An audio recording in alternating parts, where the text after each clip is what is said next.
Olá, meus amigos, minhas amigas. Mais uma vez eu quero saudar a todos vocês com a gloriosa paz do nosso Senhor e Salvador Jesus Cristo, particularmente a minha igreja, Assembleia de Deus Ebenezer, no estado de Pernambuco, e a todos os irmãos das outras denominações evangélicas, e também a todos os cristãos e as pessoas de outras religiões que estão nos dando o prazer de assistir este canal. A todas as pessoas de perto, de longe, do Brasil e fora do Brasil, que estão assistindo neste momento este canal e esta mensagem. Muito obrigado a todos vocês, aos meus amigos vizinhos, aos colegas da minha categoria, aos meus parentes, aos meus familiares, aqueles que eu conheço e também aqueles que eu não os conheço. Deus abençoe a todos vocês. Muito obrigado de coração por vocês estarem sempre aqui assistindo as mensagens do canal do pastor Irineu Messias. E eu quero neste momento passar a analisar, a abordar mais uma vez,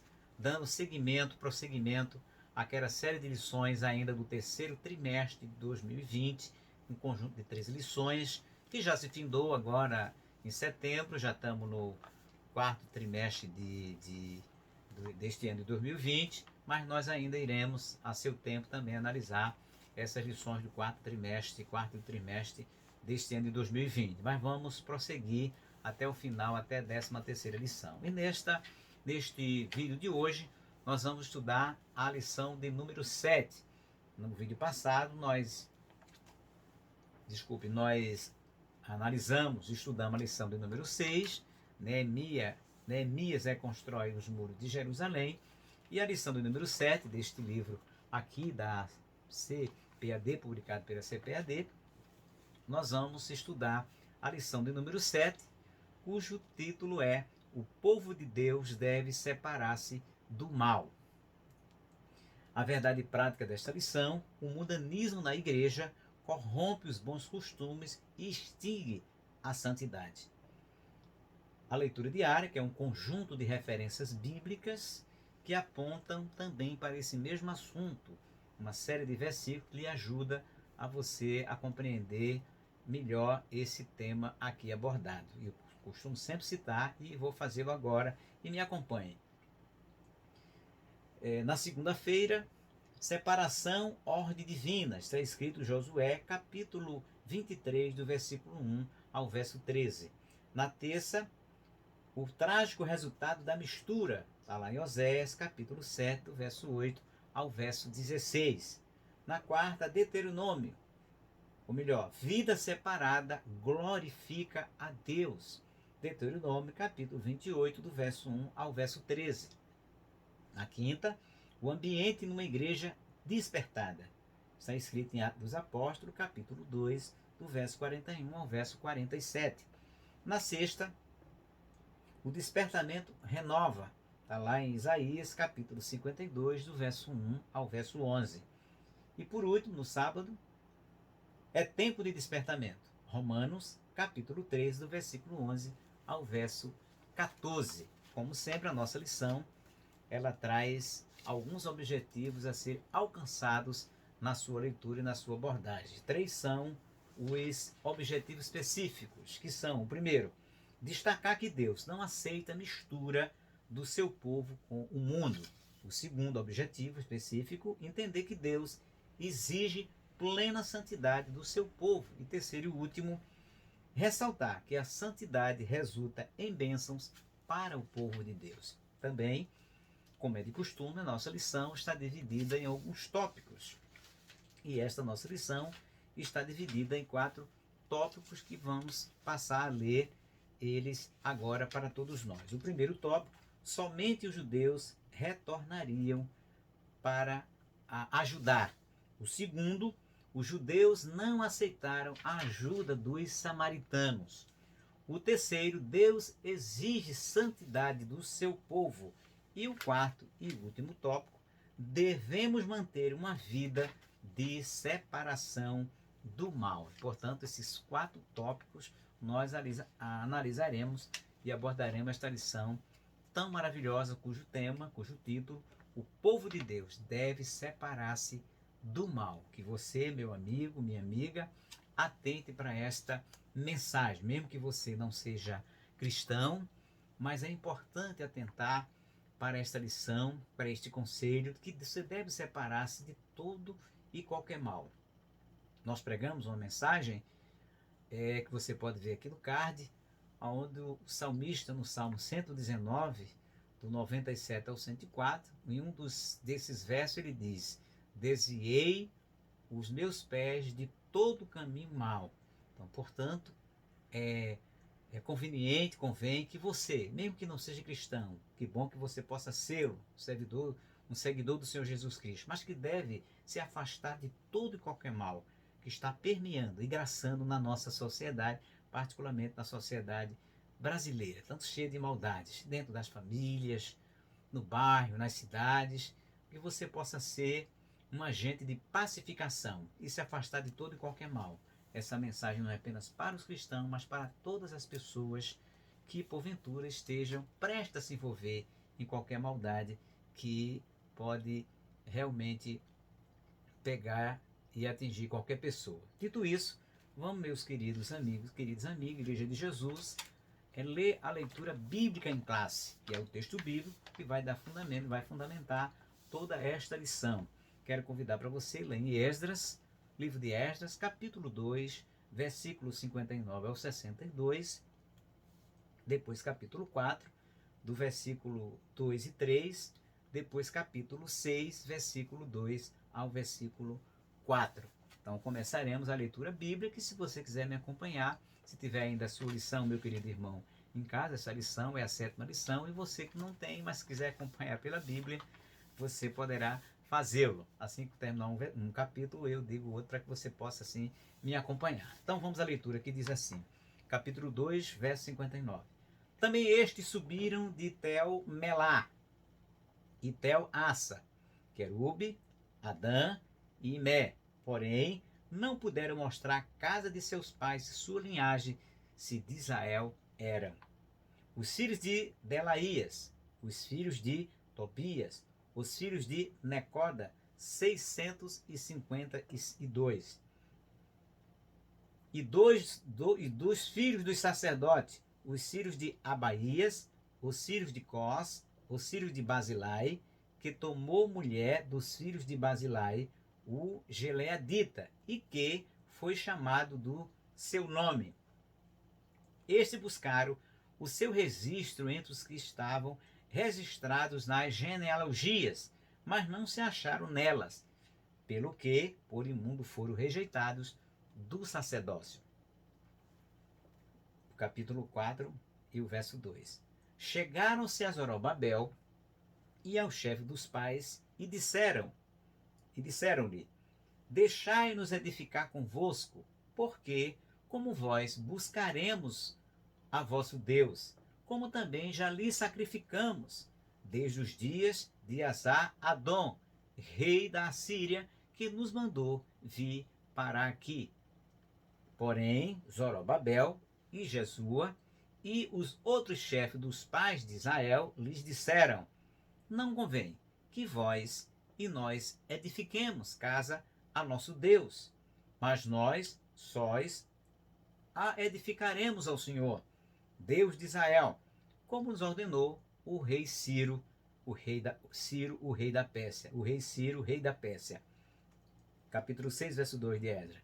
E em Acmetá, no palácio que está na província de Média, se achou um rolo, e nele estava escrito um memorial que dizia assim: no ano 1º do rei Ciro, o rei Ciro deu esta ordem: com respeito à casa de Deus em Jerusalém, essa casa se edificará para lugar em que se ofereçam sacrifícios, e seus fundamentos serão firmes, a sua altura de 60 côvados e a sua largura de 60 côvados, com 3 carreiras de grandes pedras e uma carreira de madeira nova, e a despesa se fará da casa do rei,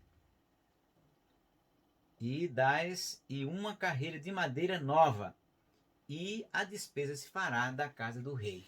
Então aqui está o texto bíblico que sempre fazemos antes de iniciarmos a abordagem da leitura bíblica em classe, e agora passaremos já para estudar o primeiro tópico, porém, faremos uma breve introdução que consta aqui na nossa lição. Que assim diz que nesta lição nós vamos estudar sobre os preparativos que os judeus fizeram para pôr os alicerces da nova forma de vida que eles iniciariam em Jerusalém, depois dos anos no cativeiro, cerca de 70 anos que eles passaram no cativeiro lá em Babilônia. Ali, eles viveram espalhados na Babilônia, né, pelo vasto território daquele reino, ou seja, do reino da Babilônia. Mas agora iriam viver uma vida comunitária conforme os ritos da lei, ou seja, voltando para Jerusalém, voltando para Judá. Eles viveriam agora não mais espalhados no reino da Babilônia, mas num só lugar, em Jerusalém, em Judá, e conforme os ritos da palavra do Senhor nosso Deus. E o primeiro tópico, somente os judeus retornariam a Judá. E aqui o nosso comentarista diz assim, que para uma pessoa ser considerada apta para fazer parte do grupo que iria transferir-se para Jerusalém, exigia-se que desse prova da sua linhagem, que provasse se realmente era de Israel. Porque quando eles estavam lá na Babilônia, o comentarista nosso aqui aborda, que houve uma mistura muito grande entre judeus e babilônios. E agora, ao retorno de Judá, era apenas para os judeus que retornassem. E tinha muitas pessoas que queriam retornar e ir junto com os judeus. E aqueles homens, Zorobabel, o sacerdote Josué, e de certo modo também Neemias, que ficou responsável pela construção do muro de Jerusalém, como nós vemos na lição anterior, foram muito firmes neste propósito de só permitirem o retorno do povo judeus, que tinha uma identidade, que adoravam o mesmo Deus, diferente dos babilônios, que adoravam vários deuses. Então já começava a ter essa separação, porque Deus não é um Deus de mistura, e para que eles pudessem retomar o culto ao único Deus, era possível, era necessário fazer essa separação. Então, portanto, na primeira viagem, ou melhor, primeira triagem, foram excluídas 652 pessoas que se diziam judeus, mas que na verdade não era, conforme diz o versículo 60 do capítulo 2 de Esdras, que diz assim: os filhos de Delaía, os filhos de Tobias, os filhos de Necoda, 652. Então, estes aqui não puderam seguir para Jerusalém, porque eles não conseguiram provar que eram judeus que pertenciam ao povo de Israel. Então, até alguns filhos dos sacerdotes, cujos nomes não foram achados no registro da genealogia, foram também rejeitados como imundos. Como assim, pastor? Ora, porque a ordem lá de Deus a Moisés foi que só seria um sacerdote quem fosse originário da tribo de Levi. Tinha que ser da tribo de Levi, inclusive de um dos ramos da tribo de Levi, que tinha 3 ramos, que eram os coatitas, os meraritas e os gersonitas. E só os coatitas é que foram separados para poder exercer o sacerdócio. Então, portanto, Moisés, Arão, Eleazar, todos eram levitas, e além de levitas, coatitas. E aqui, neste caso, esses homens não conseguiram provar sequer que eram da tribo de Levi. E, portanto, não eram também coatitas. E por isso eles foram considerados como imundos e rejeitados para exercer o sacerdócio, porque eles estavam nada mais nada menos obedecendo aquilo que está lá no livro de Êxodo, onde de forma muito clara o Senhor ordenou, Êxodo, Número, Levítico, ordenou que o sacerdócio seria exercido pela casa de Arão, portanto os coatitas. Então eles foram rejeitados como imundos.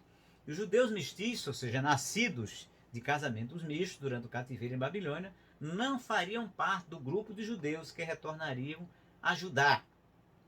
Até porque a própria ordem do rei Ciro era que o povo judeu fizesse a reconstrução da casa do Senhor. Foi explícito na sua mensagem. Então os judeus tinham toda, portanto, a autoridade, a legitimidade para recusar aqueles que não eram originalmente,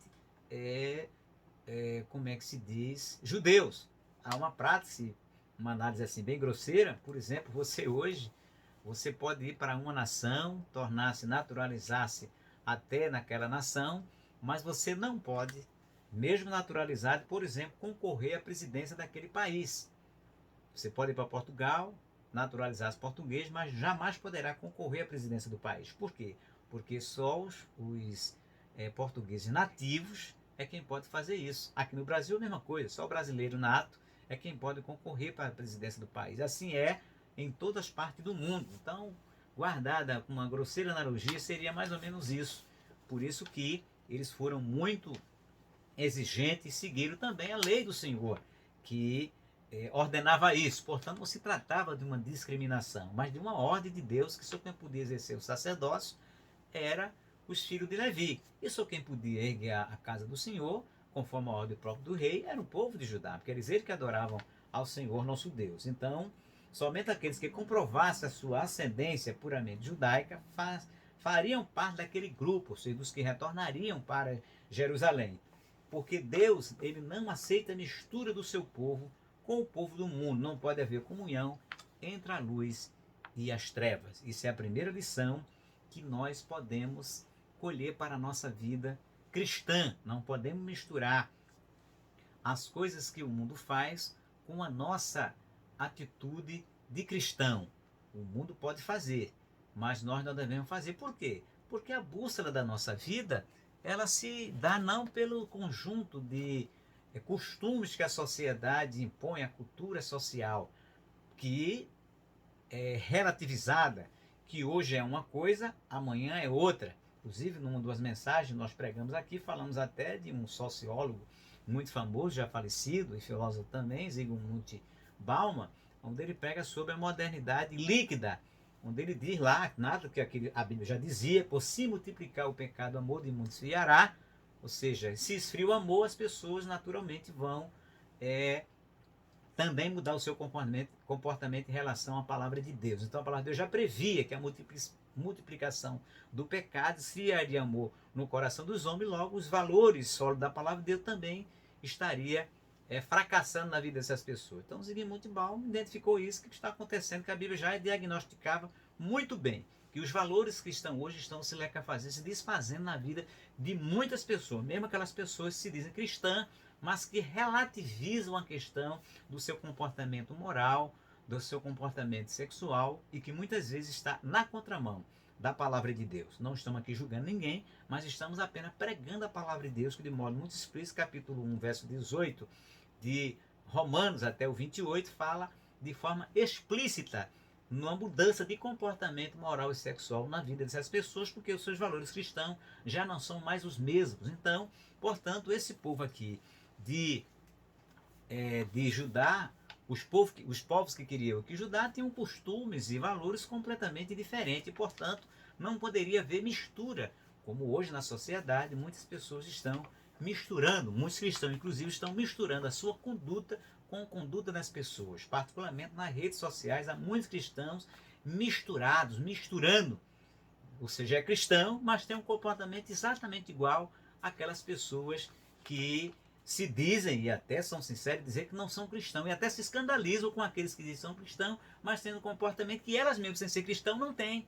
Então, portanto, tenha cuidado, porque nós não podemos ter comunhão com as trevas, nem praticar as obras das trevas, que são toda aquela conduta que não se coaduna, nem se conecta com os princípios da palavra do Senhor nosso Deus. Então, a história de Israel registrava uma amarga experiência desse sentido, quando os israelitas, libertados pela mão do Senhor, se preparavam para ir a Canaã, um grande povo de mistura, entre aspas, não israelita, queria acompanhá-los.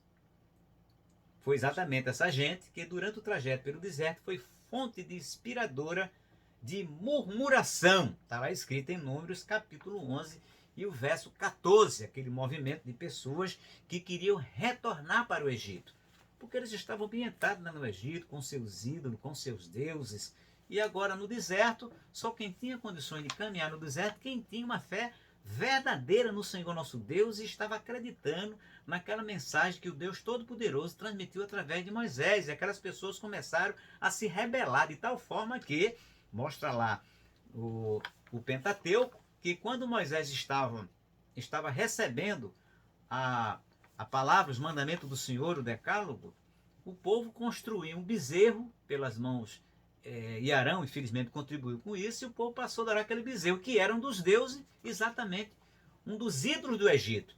Ou seja, essa mistura levou o povo a se desviar muito rapidamente ali por conta daquela mistura entre o monoteísmo, que era adorar somente a Deus, e o politeísmo do povo do Egito. E Deus não admite essa mistura, e por isso Deus ficou muito irado por conta daquele desvio. E hoje não está acontecendo a mesma coisa? Há cristãos que adoram a Deus, creem no Senhor Jesus Cristo, mas também adoram e veneram outras coisas. Ou seja, tem uma crença misturada. E a Bíblia diz que nós não podemos ter comunhão entre as trevas. E aí isso dá lugar à murmuração. E foi por causa dessa murmuração que aquele povo que saiu do Egito, apenas 2 entraram na terra de Canaã. Caleb e Josué. Nem o próprio Moisés entrou em Canaã. Não por causa de pecado, não é por causa de uma desobediência que foi perdoada por Deus, mas Deus não permitiu que ele entrasse na terra de Canaã. Assim como também Arão. Ou seja, o negócio com Deus é muito sério, porque Deus, ele ama, mas ele também é juiz, e ele não tem o culpado por inocente. Ele é tardio em irar-se, mas ele não tem o culpado por inocente, como diz Naum, capítulo 1 e o versículo 4, que eu sugiro que você leia, meu querido irmão, meu querido amigo. Então a Bíblia diz: estreita é a porta e apertado o caminho que leva à vida. Mateus 7,14, dizendo o Senhor Jesus. Não é lucro, e sim grave prejuízo alguém querer facilitar a entrada de mistura de gente, dando maior ênfase à quantidade do que à qualidade. Jesus disse: necessário vos é nascer de novo. O que isso quer dizer? Que há muitas igrejas hoje em dia que fazem questão de quantidade, querem a igreja cheia de qualquer jeito, de qualquer forma, e aceitam as pessoas com seus diversos comportamentos. Não importa se elas vão entregar o dinheiro, se ela vai dar o seu dízimo, vai dar a sua oferta, isso é que importa. Ou seja, prezam pela quantidade, mas não prezam pela qualidade. Deus é o contrário, Deus quer qualidade. E claro que Deus também quer quantidade, porque o desejo de Deus é salvar a todos, mas entre a qualidade e a quantidade, o Senhor prefere a qualidade, como diz a palavra do Senhor, ensinada pelo Jesus, pelo nosso Senhor Jesus. O Pai está à procura de verdadeiros adoradores que o adorem em espírito e em verdade. Esta foi a mensagem que o Senhor, inclusive, deu para um povo misturado, os samaritanos, aquela mulher samaritana, que inclusive é oriunda deste povo aqui que nós vamos ler. Então, necessário vos é nascer de novo. Então, essa quantidade de pessoas que estão enchendo hoje as igrejas, eu não quero generalizar, mas tem muitos pastores, muitos líderes religiosos que pouco estão ligando para ministrar, para doutrinar, para orientar as pessoas a não se misturarem com o mundo. Não importa. Eles querem apenas que as pessoas encham os templos.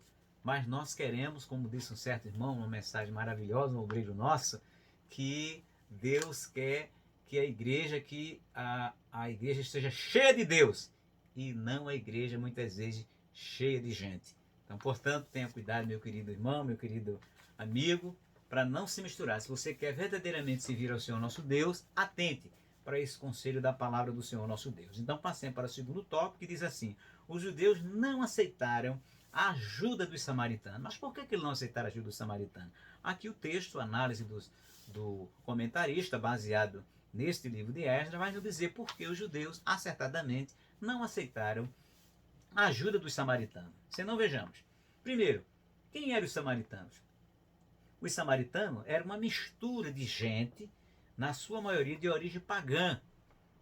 Esse povo apareceu depois do ano 721 a.C. Ou seja, quando o rei assírio invadiu o povo de Israel, em 721 a.C., eles fez uma estratégia que era comum os reis daquela época fazerem. O que foi a estratégia?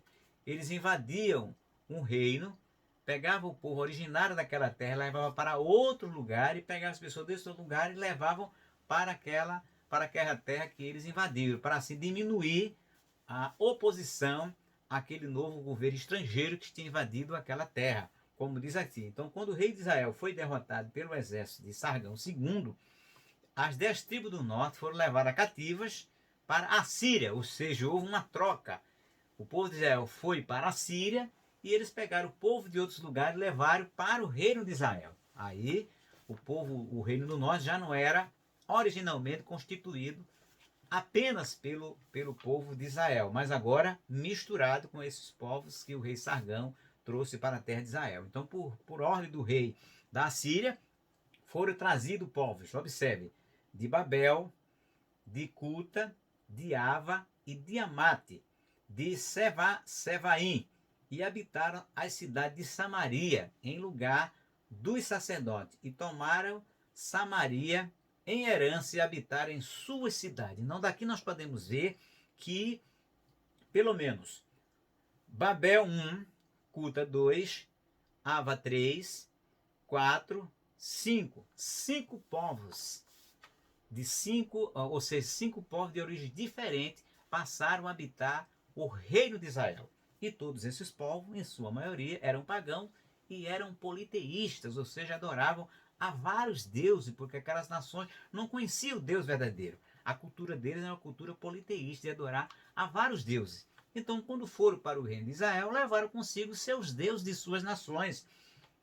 E veja, e posteriormente o rei da Síria enviou-lhes um sacerdote israelita para ensinar ao povo da terra o temor de Deus, porque um trecho das Sagradas Escrituras mostra que aquele povo começou a pecar contra Deus e Deus mandou leões e muita gente começou a morrer. Foi quando o rei da Síria mandou um sacerdote israelita para ensinar a esses 5 povos a adorar ao Deus verdadeiro. Na verdade, nós podemos ver aqui que foi uma chance de ouro. Deus sabe como trabalhar. No momento que Deus permitiu que o povo de Israel fosse para a Síria, nós podemos entender que era para o povo de Israel, ao mesmo tempo estava sendo castigado, mas levado para um outro povo para que pudesse evangelizar, levar a palavra do Deus único e verdadeiro para esse povo assírio. E no momento que esses 5 povos foram para o povo de Israel, Deus providenciou um sacerdote, Deus providenciou, como dizer assim, um missionário, para ensinar a esses 5 povos acerca do Deus único e verdadeiro.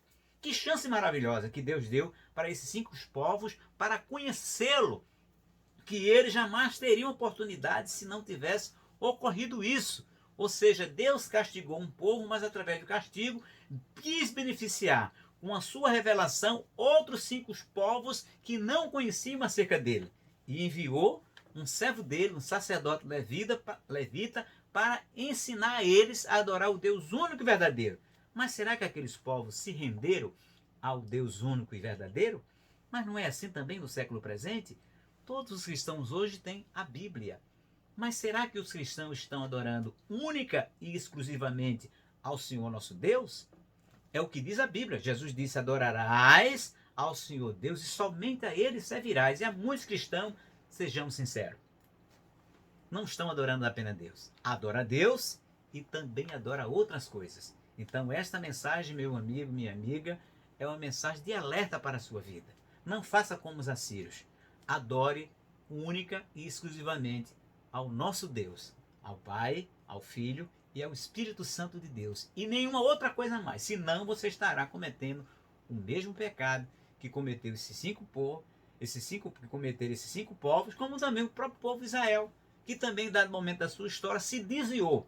Ao invés de adorar o único Deus de verdadeiro, também passaram a adorar os deuses das outras nações. O exemplo dele é Salomão, que no fim da sua vida, apesar de ter recebido tanta sabedoria de Deus, diz o texto que o seu coração foi corrompido pelas mulheres e passou a oferecer incenso aos deuses das suas mulheres e pecou contra Deus. Mas não é assim também? Hoje os cristãos, muita gente está oferecendo incenso e outras coisas a outros ídolos e não está adorando somente a Deus. Eu aqui não estou fazendo crítica a ninguém, mas estou expondo a palavra de Deus como ela deve ser explicitada, como ela deve ser ensinada. Portanto, meu querido amigo, minha querida amiga, não tenha isso como uma crítica ao seu jeito, à sua forma de se portar religiosamente, mas eu não posso, como ministro de Cristo e comprometido com a sua palavra, deixar de dizer a você aquilo que a palavra de Deus está dizendo, através, inclusive, dessa experiência aqui do povo, desses 5 povos, que queriam adorar a Deus, mas queriam continuar adorando os seus ídolos. Então, veja, assim os samaritanos temiam o Senhor. Veja, a Bíblia diz aqui que reconhece que eles temiam a Deus. Mas também, olha aqui o problema, também servia seus deuses, está lá escrito em 2 Reis, capítulo 17, versículo 33, ou seja, eles adoravam o Senhor, mas não deixaram de servir a seus deuses das suas nações. E Jesus diz que ninguém pode servir a dois senhores, ou ama um e despreza o outro, ou despreza um e ama o outro. Jesus disse que de nenhuma fonte não pode sair dois tipos de água, ou sai água doce, ou sai água salgada. Então ninguém tem condições de adorar a Deus e aos ídolos ao mesmo tempo. Deus não aceita isso. Não somos nós crentes que estamos dizendo, mas foi Jesus que disse: ninguém pode servir a dois senhores. E era exatamente isso que os samaritanos estavam fazendo. Eles reconheciam que Deus é Deus, até serviam, até sacrificavam, mas continuaram servindo aos seus ídolos. Os cristãos também do século, muitos cristãos do século presente, do século XXI, e ao longo da história, continuaram fazendo isso. Reconhecem a Santíssima Trindade, mas prestam adoração a outros ídolos. E a palavra de Deus, ela condena esse tipo de atitude, que você possa, a partir de hoje, refletir e ler na palavra de Deus sobre isso que nós estamos falando. Porque uma das razões pelas quais o povo de Israel foi espalhado por todas as nações foi exatamente por causa da idolatria, porque eles queriam adorar a Deus, mas também queriam adorar os deuses das outras nações que Deus tinha dito a eles: não façam isso. Em outras palavras, ou nas minhas palavras, mas parafraseando o texto sagrado. Então, eles aceitaram o ensino do sacerdote israelita, mas não deixaram a idolatria. De novo, capítulo 2, versículo 17, pode pegar aí na sua Bíblia. 2 Reis, capítulo 17, versículo 34 ao 41. Leia. E a palavra de Deus, se você der lugar à palavra do Espírito de Deus, vai falar poderosamente ao seu coração, de maneira a convencê-lo a você não seguir nesse caminho de misturar a sua fé com a fé em outras coisas, e que você deve dirigir única e exclusivamente à Santíssima Trindade. Então, representam muito bem uma vida na carne, da qual a idolatria é uma expressão, ou seja, um dos frutos da carne é exatamente a idolatria, como está escrito em Gálatas, capítulo 5, uma epístola do Novo Testamento, capítulo 5, versículo 20. Um dos frutos da carne é exatamente a idolatria. Então tenha cuidado, meu amigo, minha amiga, se você quer ser um cristão autêntico, de acordo com uma palavra, leia a Bíblia. Leia a Bíblia e se siga por ela, e você vai ver que Deus vai abençoar ricamente e iluminar os olhos da sua alma. Então os samaritanos ofereceram cooperação aos judeus.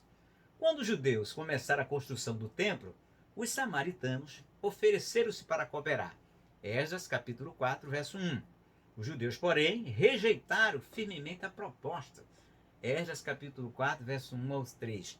Igualmente, quando da construção dos muros, a cooperação dos samaritanos foi recusada. Neemias também não quis a cooperação daqueles homens, representada ali por Tobias e Sambalat, que depois passou a ser um dos maiores problemas, o calcanhar, podemos dizer, de Aquiles do povo de Israel, representado por Tobias e Sambalat, que na verdade era representante dos samaritanos, que queriam, ao invés de ajudar, atrapalhar a obra de Deus.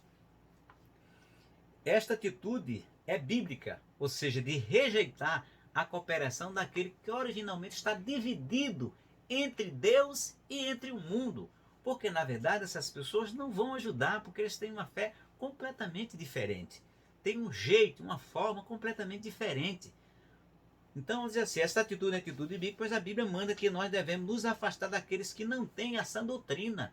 Está aqui escrito lá, 1 Timóteo, capítulo 6, do versículo 3 ao 5, e também na carta a Tito, capítulo 3, versículo 10. E 2 João, capítulo 10, versículo 2 João, versículos 10 e 11. Então, igualmente, nós devemos nos afastar daqueles que têm uma vida irregular.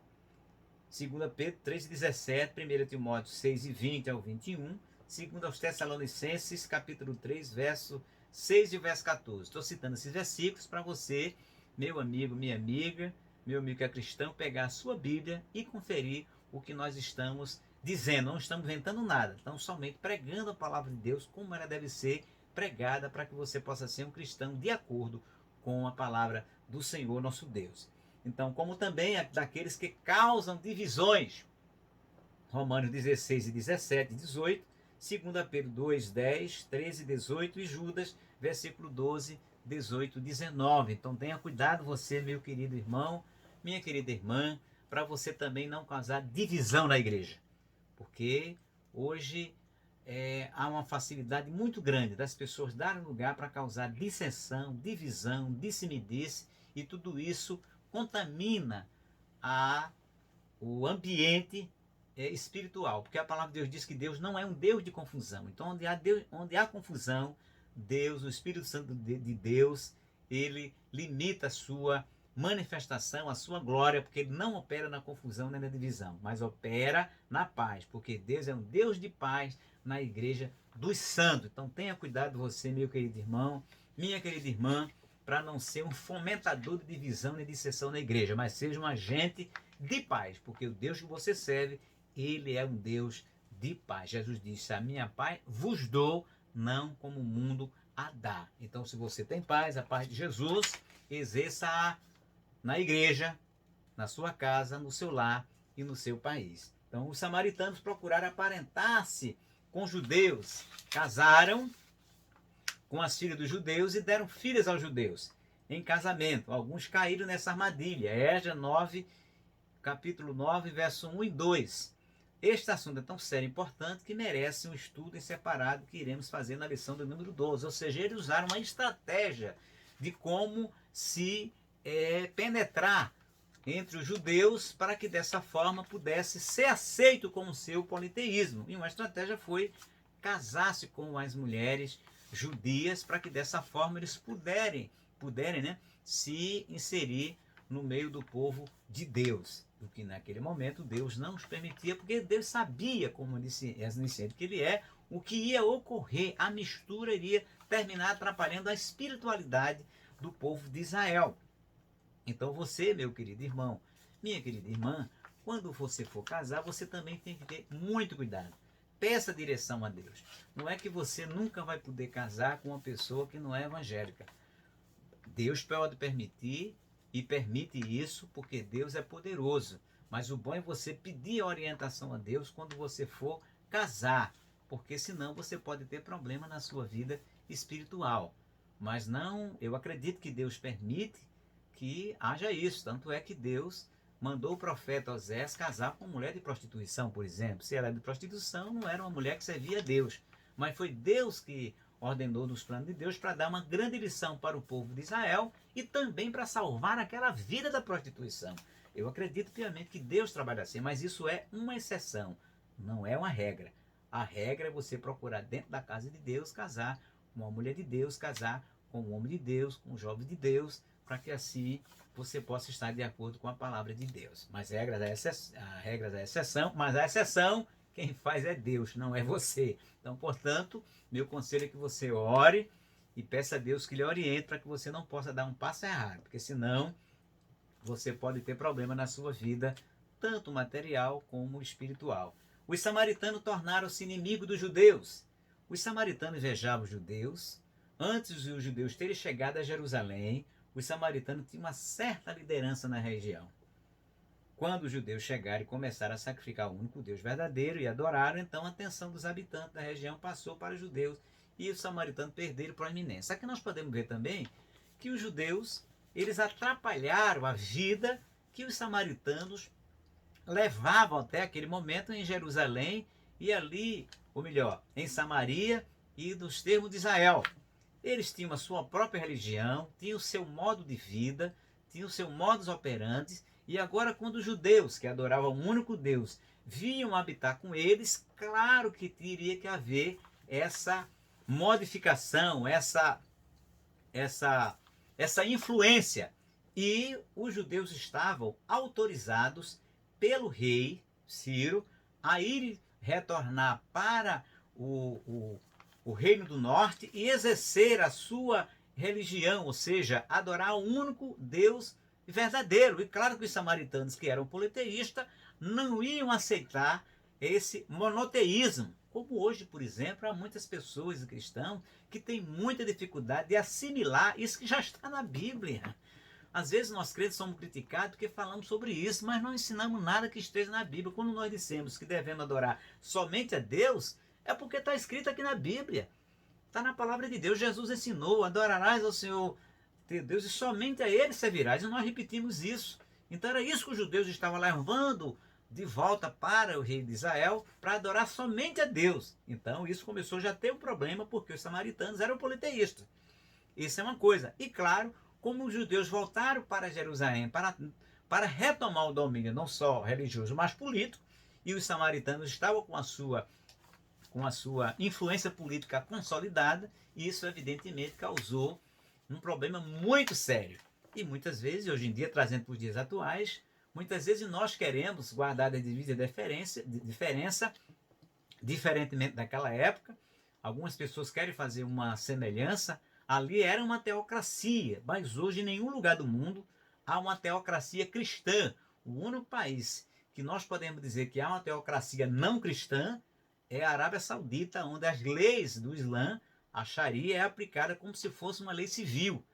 Então, vários estados muçulmanos são considerados teocráticos, como, por exemplo, o Irã e principalmente a Arábia Saudita, né? Não cristã, mas em relação ao cristianismo, não há nenhuma nação que podemos dizer que seja teocrática como era no tempo de Israel. E há muitos cristãos que querem forçar as escrituras para querer trazer uma teocracia que não está baseada na palavra de Deus. Aqui não, aqui era uma teocracia porque os judeus estavam orientados, determinados por Deus para exercer a sua religião monoteísta lá nos termos de Israel, e os seus governantes políticos teriam que se submeter às leis da palavra de Deus.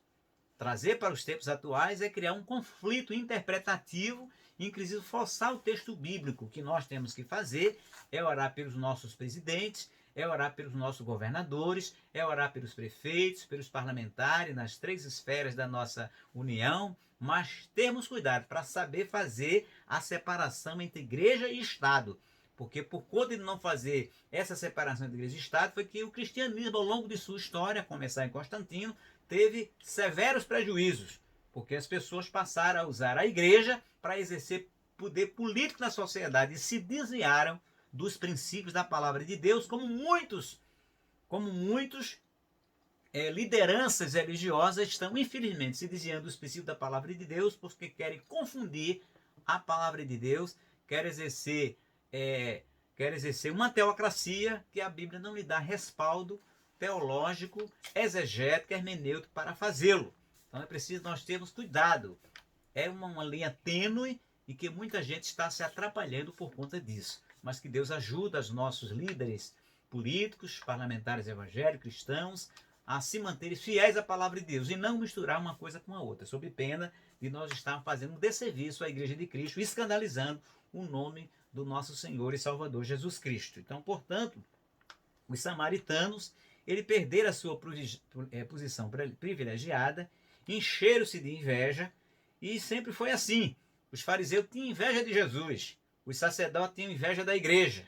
Quem não se lembra da indignação que o Sinédrio teve quando viu Pedro, aquele homem letrado, falando de forma tão eloquente, tão poderosa do Senhor e Salvador Jesus Cristo e da lei, tanto quanto eles. E eles ficaram indignados. Como é que um homem simples do povo iletrado, diziam ele, estava ensinando a lei para ele? Mas foi o Espírito de Deus que usou Pedro poderosamente, como usa ainda hoje os cristãos, por mais simples que sejam, mas eles são poderosamente usados por Deus para pregar o Evangelho do nosso Senhor e Salvador Jesus Cristo. Porque pode ser iletrado, mas são dotados de inteligência, tanto quanto aqueles que frequentaram universidades, escolas, porque a inteligência Deus deu aos indoutos e aos doutos. Todos têm inteligência dadas por Deus. Então os samaritanos imaginaram que se conseguisse associar-se aos judeus, gozaria do mesmo prestígio que estes. Quando os judeus não aceitaram nada da parte dos samaritanos, o ódio, olha aí, o ódio velado, transformou-se em inimizade declarada, claro, porque os samaritanos não só se viram ameaçados politicamente no seu domínio político, como também no ponto de vista da religiosidade. Não, a sociedade agora seria ensinada a adorar ao único Deus. Como muitas vezes nós também cristãos somos perseguidos porque nós pregamos a palavra do Senhor e dizemos, com todas as letras, porque é o que diz a palavra de Deus, que o único caminho que leva para o céu é o nosso Senhor e Salvador Jesus Cristo. Muitas vezes nós somos incompreendidos e perseguidos por isso, porque somos exclusivistas, mas não somos nós que somos exclusivistas. É a palavra de Deus que diz que existe um único só Deus, um único Deus, vivo e verdadeiro. E essa palavra nós não podemos nos afastar dela. Claro que tem alguém aí querendo um cristianismo liberal, uma teologia liberal, que já flexibiliza esses valores da palavra de Deus. Mas a palavra de Deus é muito claro para aqueles que estão pregando um falso evangelho, que eles perderão o caminho do céu, porque só aqueles que pregam a palavra do Senhor, nosso Deus, é que realmente têm e são fiéis a ela, porque Jesus disse, nem todo aquele que diz Senhor, Senhor, entrará no reino dos céus. Isso cabe para todas as pessoas, entendeu? Inclusive para aqueles que pregam verdadeiramente a palavra de Deus, mas cujo comportamento não estão de acordo com a palavra de Deus, porque Deus é justo e Deus, ele é fiel. Então, quando os judeus não aceitaram nada da parte samaritana, o ódio velado transformou-se em inimizade e ódio declarado. Como hoje, por exemplo, há um ódio graçando na sociedade, infelizmente, por parte de muitos cristãos. Nós vemos na sociedade, nas redes sociais, que é o ambiente onde mais se faz essa comunicação, o ódio por parte de crentes, usando a rede social para destilar ódio, para dizer impropério, para usar palavras torpes. Estão exatamente fazendo como esses samaritanos. Embora digam que adoram o único e verdadeiro Deus, mas têm um comportamento exatamente igual a esses samaritanos politeístas, esses samaritanos que não tinham nenhum compromisso com a palavra de Deus. Há uma contradição explícita nesses cristãos do século XXI, que nas redes sociais são completamente diferentes daquilo que fazem na igreja. Dão glória para Jesus, pegam a palavra de Deus, mas em outros lugares, em redes sociais, têm um comportamento deplorável, lamentável e completamente distanciado da palavra de Deus, que nós cristãos que temos compromisso com a palavra de Deus devemos reprovar, sob pena de sermos coniventes com comportamentos que nada têm a ver com a palavra de Deus. Então, portanto, meu querido irmão, meu querido amigo cristão, se afaste desse tipo de comportamento e siga a palavra de Deus. E o terceiro tópico diz, Deus exige santidade do seu povo. Aqui, em toda a história do povo de Deus, observa-se que ele, para manifestar-se no meio do seu povo, exige plena santidade. Deus espera que seu povo esteja sempre em comunhão com ele, vivendo separado do mal. Como disse na mensagem que nós pregamos, que o salmista disse que ele procurou desviar os seus pés de todo o caminho mau. Que você, meu amigo, minha amiga, meu irmão em Cristo Jesus, igreja de Jesus, separe-se de todo e qualquer mal. Aliás, a Bíblia vai até mais além. Livrai-vos da aparência, não é nem do mal propriamente dito, mas é daquilo que aparenta ser mal. Livrai-vos da aparência do mal. Aquele que parece mal deve se afastar, quanto mais do mal propriamente dito. Então, retornando do cativeiro, Israel separou-se do mal. Está lá escrito em 2 Crônicas, 2 Coríntios 6 e 17, e capítulo 7, verso 1. Por isso, a bênção de Deus os acompanhou e eles conseguiram concluir a construção do templo e reconhecer que Deus fizera esta obra. Então, meu querido irmão, meu querido amigo, se você quer construir, consolidar a casa de Deus. E quem é a casa de Deus hoje? Não é apenas o templo físico, mas é sobretudo nós, como diz a palavra do Senhor. Não sabeis vós que sois templo de Deus e morada do Espírito Santo? De que forma você está construindo o templo da sua vida, que é a morada do Espírito Santo de Deus? Você está construindo de acordo e conforme a palavra de Deus ou conforme os seus próprios pensamentos e as suas próprias opiniões? Faça uma análise agora, neste momento, à luz dessa ministração que estou fazendo, e certamente, e com certeza, o Espírito de Deus vai conduzir você a uma conclusão que só Deus, só você e Deus saberá qual, porque cada um tem a sua experiência própria e individual com Deus. Deus tem uma experiência coletiva com o seu povo, a sua igreja, mas Deus quer ter e tem uma experiência individual com cada um de nós. Basta que nós, como outra mensagem que nós pregamos aqui no card, procurarmos o nosso Deus, e nós o acharemos, e serei achado de vós, disse o Senhor, lá escrito em 29, verso 13 e 14 do profeta Jeremias. Então, quando Josué preparou-se para passar o Jordão, ele disse ao povo: santificai-vos, porque amanhã fará o Senhor maravilha no meio de vós. Ou seja, Deus ia fazer um milagre tremendo, ia fazer um milagre maravilhoso, que era abrir o Jordão para passar, mas o povo tinha que fazer uma coisa: o povo tinha que se santificar. E a palavra santificação na Bíblia quer dizer separação das coisas mais, das coisas que não agradam a Deus, para servir tão somente a Deus. Então foi essa mensagem que Deus disse para Josué: santificai-vos. E como é que está você, meu irmão? Como é que está você, minha irmã? Você está santificando a sua vida para Deus? Você está se separando das coisas, de comportamentos que não agradam a Deus? Essa é a mensagem que esta lição também traz para mim e para a sua vida. O anjo do Senhor visitou o acampamento israelita. Antes de iniciar a conquista de Canaã, Josué recebeu a visita de um anjo. Josué então lhe perguntou: que diz o meu senhor ao seu servo?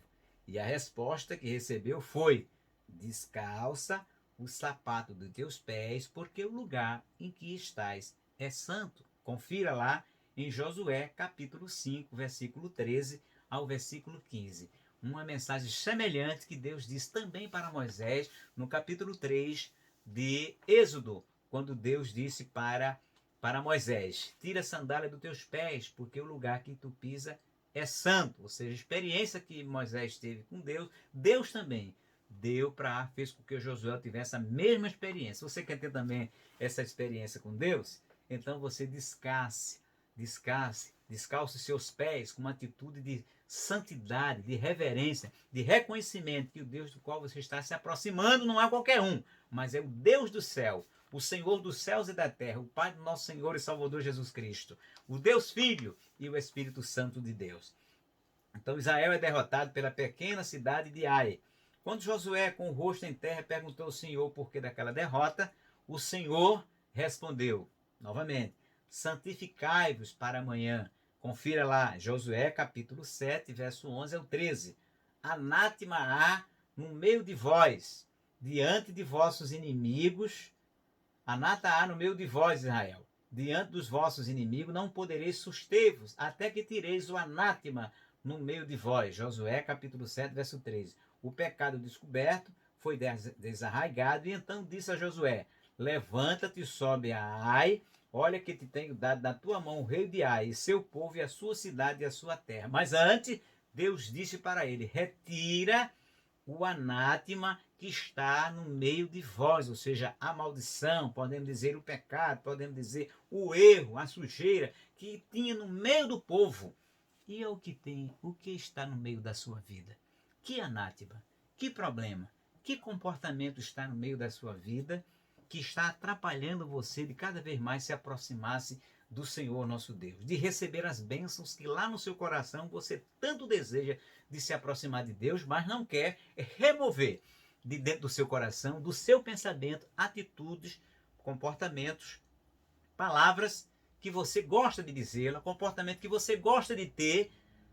E é uma contradição. Você quer se aproximar de Deus, mas não quer largar a mão desse, vamos dizer entre aspas, anátema, desse algo que você sabe que não agrada a Deus.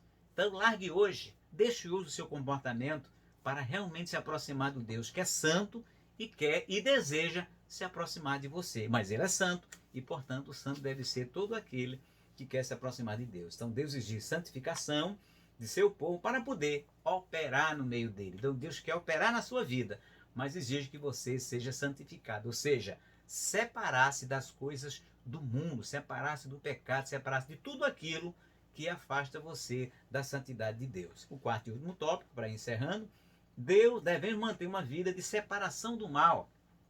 Os judeus mantiveram-se separados dos samaritanos. Se os judeus tivessem aberto a porta para uma união com o samaritano, estes provavelmente ter-se-iam mostrado afáveis e pacíficos no início, mas teriam perturbado a união que havia entre os judeus.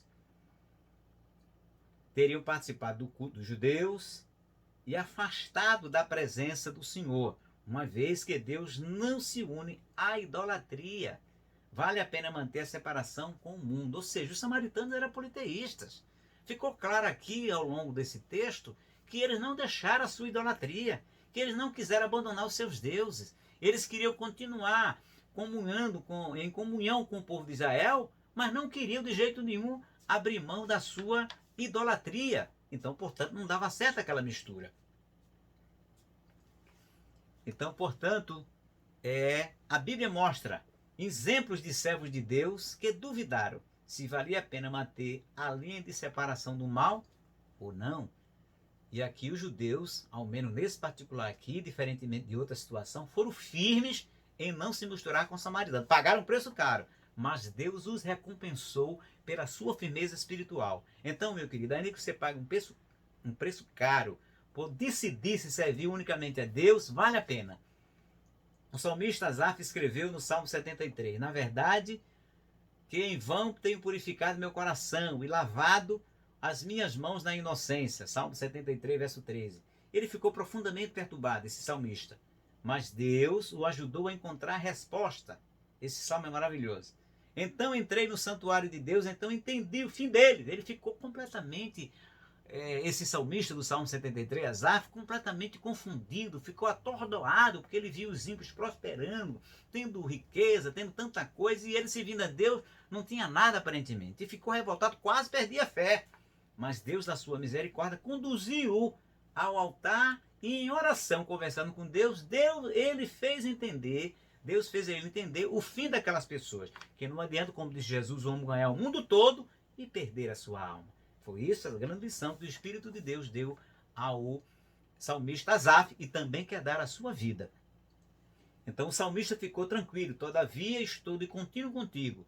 Tu me seguraste pela minha mão direita, porque quase que ele se desviava naquele pensamento. Quando você se deixa levar pelos seus pensamentos, e são tão somente por ele, e não pela palavra de Deus, você realmente se solta da mão de Deus. E se você quer soltar da mão de Deus, Deus não vai segurar a sua mão a pulso, porque Deus não quer que ninguém o sirva a pulso, forçado, mas quer que o sirva de modo espontâneo e livre. Guiar-me-ás com teu conselho, depois me receberás com glória. Oh, glórias ao nome de Jesus. Versículo 23, 24 do Salmo 73. Asaf entendeu que valia a pena servir o Senhor. Vale a pena servir a Deus. Malaquias respondeu os que diziam ser útil servir ao Senhor, inútil servir ao Senhor, dizendo, há um memorial escrito diante dele, para os que os temem ao Senhor e para os que se lembram do seu nome. E eles serão meus, diz o Senhor dos Exércitos. Naquele dia serão para mim particular tesouro, poupá-los-ei como o homem poupa seu filho que o serve. Malaquias 3, 16 e 17. Vale a pena servir ao Senhor, e vale mesmo. Glórias ao nome de Jesus. Há um hino que eu gosto muito, vamos colocar aqui na descrição. Vale a pena ser crente, é muito maravilhoso. Devemos viver conforme a vontade do Senhor, para que no tempo que vos resta na carne, não vivais mais segundo as concupiscências dos homens, mas segundo a vontade de Deus. 1 Pedro 4 e 2. Qual seria então a vontade de Deus para conosco? A Bíblia diz, esta é a vontade de Deus, a vossa santificação. Então a vontade de Deus é que eu e você vivamos em constante e permanente santificação. 1 Tessalonicenses capítulo 4, verso 3. Já observamos que a santificação significa uma vida que se abstém das coisas que não agradam a Deus, conforme a palavra de Deus. Apartai-vos, diz o Senhor, e não toqueis nada imundo. 2 Coríntios, capítulo 6, verso 17. E aperfeiçoando a vossa santificação no temor de Deus. 2 Coríntios, capítulo 7, verso 1. Devemos sempre muito desejar ser-lhe agradável, seja agradável ao Senhor. 1 Coríntios 5 e 9. Andando dignamente diante do Senhor, agradando-lhe em tudo, Colossenses 1 e 11, guardando os seus mandamentos e fazendo o que é agradável à sua vista. 1 João 3, 22. Para ir terminando, bênçãos acompanham os que vivem conforme a vontade de Deus. Deus garante aos que assim vivem plena vitória contra os ataques do diabo. O crescimento espiritual dele está garantido. Colossenses capítulo 1, verso 6 e verso 10. O Espírito Santo tem plena liberdade para atuar em suas vidas e eles tornam-se preparados para ser usados por Deus em sua obra. 2 Timóteo, capítulo 2, verso 19 ao 21. E acima de tudo, aqueles que vivem segundo a vontade de Deus estão preparados para o arrebatamento. E o comentarista diz, Aleluia! Vale a pena viver na vontade do Senhor, nosso Deus. E eu digo também, aleluia! Vale a pena ser crente, vale a pena servir esse Deus maravilhoso, através do nosso Senhor, o maravilhoso Salvador que deu a sua vida e para que nós recebêssemos seu Espírito Santo, que santifica-nos, a nossa alma, o nosso corpo e o nosso espírito. Então, portanto, meu querido amigo, convém você, se quer ser povo de Deus, afastar-se de todo e qualquer mal que prejudica a sua santidade diante de Deus. Assim que Deus abençoe a todos, no nome santo do nosso Senhor e Salvador Jesus Cristo. Receba então a bênção apostólica nesse momento. Que o amor de Deus, nosso Pai, a graça de nosso Senhor Jesus Cristo, a comunhão e as consolações do Espírito Santo sejam com todos, hoje e para todos sempre. Amém.